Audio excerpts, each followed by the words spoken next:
Untuk meningkatkan kesadaran masyarakat akan pentingnya penggunaan masker dan jaga jarak, tim Satgas dari TNI Polri dan Satpol PP Kota Palembang melakukan razia dan sosialisasi Perwali nomor 27 tahun 2020 tentang adaptasi kebiasaan baru atau AKB.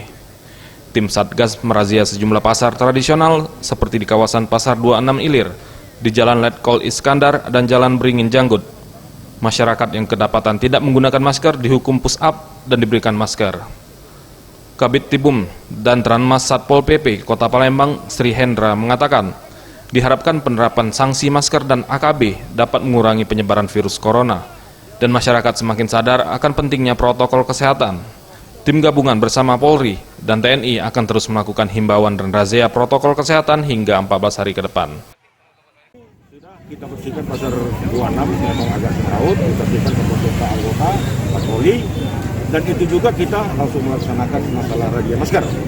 Tadi dapat ada 4 personil tidak menggunakan masker, alasannya dia mau beli, tapi dialah kita adakan masker itu kita bantu dia dan kita kasih hukuman untuk push up. Ya, dia push up. Tim Liputan Sriwijaya TV.